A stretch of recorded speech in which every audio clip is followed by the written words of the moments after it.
lagi tentunya barengan sama kita semua yang ada di sini, barengan teman-teman aku yang international, sensational. Tapi kadang-kadang suka agak sedikit bikin kesel. Tentunya di mana lagi kalau bukan di roaming yang so pasti sensational. Halo panelisnya internasional, penontonnya udah internasional, bintang tamu kita juga udah yang kualitasnya standar internasional ya. Dan kita sudah kedatangan Dr. Rian Tamrin, beri tepuk tangan dong. Dan di sebelah kanan saya, ini pasti semuanya saya udah hafal banget. Ini terkenal seluruh tahapnya internasional. Bentar ya, saya cek dulu.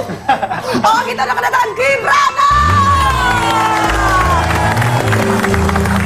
Tapi tenang aja, malam hari ini semuanya kita akan sajikan secara balance ya, secara seimbang. Karena apa? Malam hari ini kita akan membahas tentang science versus mistis. Kita mau tanya nih sama Kibrana. Nah, tadi kan kita udah lihat nih soal ketindihan. Ada mitosnya katanya kalau misalkan orang ketindihan itu kalau nggak dibangunin itu katanya nanti bisa die gitu. Itu benar nggak? Menurut... Masa sih? Jadi gini, penjelasan melalui mistis yang dibalut secara rasional ya. Pada saat orang tertindih atau mungkin sering disebut dengan erep-erep, konotasi di dalam tubuhnya ini tidak berjalan karena seperti ada yang menduduki. Kalau dari sudut pandang mistis tuh kan ya, mungkin pemirsa yang ada di rumah juga tahu kan, pernah dengar katanya itu ketindihan makhluk halus, bener nggak sih? Makanya seperti saya bilang, itu ada dua. Ada dua mutualisme jatuhnya ya. Kalau secara mistis, iya. Tapi secara rasional, kenapa seseorang bisa ketindihan? Dia ini terlalu lelah, terlalu capek. Oh gitu, capek ngadepin ini semua ya? Betul, mungkin sedang galau. Sehingga dia tidak bisa berpikiran secara logik untuk menghantarkan, karena di dalam tubuh manusia ini kan ada yang namanya magnet atau listrik. Seperti itu. Tapi aku pernah kejadian, tapi waktu itu aku nggak galau, soalnya sama mantan suami. Sama aja. Tapi aku nggak galau, aku mau Siapa? Mantannya siapa? Siapa? Jadi kejadian gini, Sebentar, tapi saya minta musik serem bisa? Musik serem. Tapi itu kejadian di Kalimantan. Jadi sebenarnya kita syuting itu sampai udah jam 12 dan nggak bisa tidur. Tiba-tiba aku udah kayak setengah tidur. Aku lihat di atas jendela ada kayak pocong gitu dan dia jatuh ke badan aku dan aku nggak bisa berdiri, nggak bisa, cuma nafas gitu. Dan sebenarnya Fauzi juga. Siapa?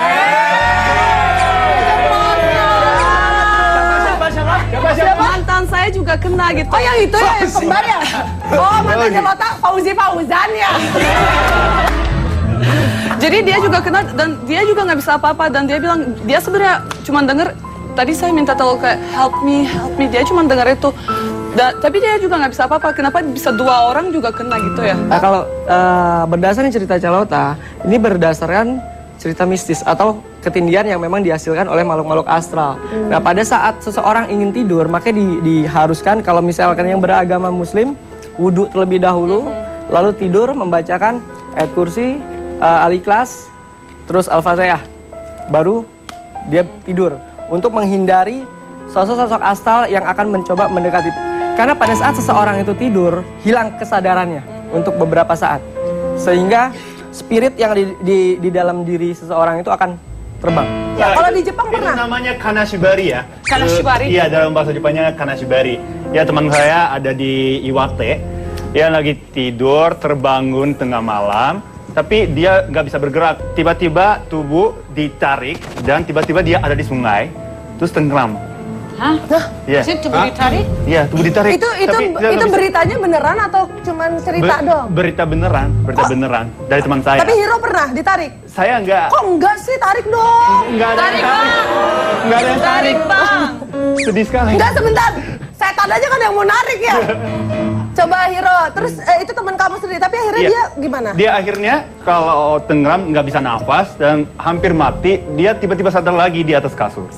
Dan dia sadar di situ, tapi tetap dia tidak bisa bergerak, tapi di atasnya ada nenek-nenek yang lagi terbang.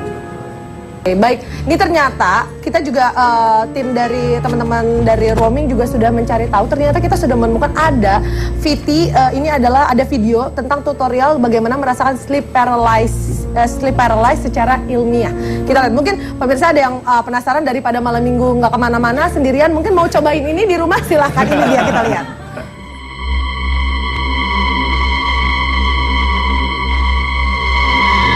Step 1.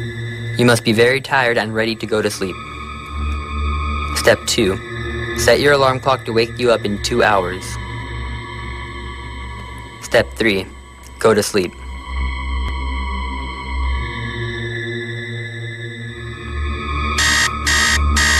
Step 4. Your alarm clock should wake you up now. Step 5. Do not go back to sleep. Keep yourself busy for 30 minutes. Step 6. Go back to sleep, but this time, sleep on your back. Now, you are ready to experience sleep paralysis.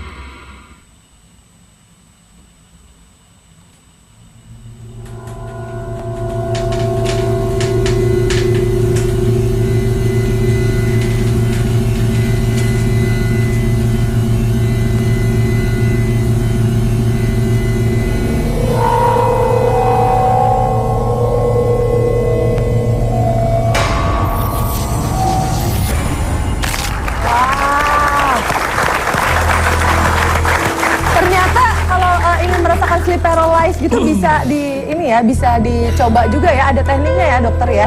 Tapi yang paling menarik perhatian saya di video tadi adalah itu celana yang bisa nyala dalam gelap gitu, belinya di mana ya?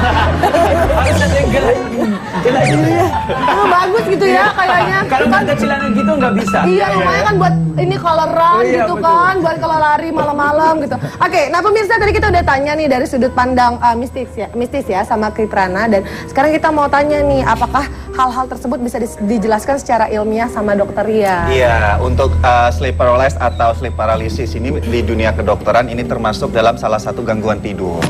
Tidur ini adalah salah satu kebutuhan, merupakan suatu respon, ya salah satunya adalah karena aktivitas fisik yang sudah letih. Tapi tubuh kita tuh sebenarnya masih bisa beradaptasi dengan keletihan yang kita lakukan seharian. Di saat ambang itu terlewati, nah ada beberapa kondisi fisik orang yang tidak bisa mentoleransinya.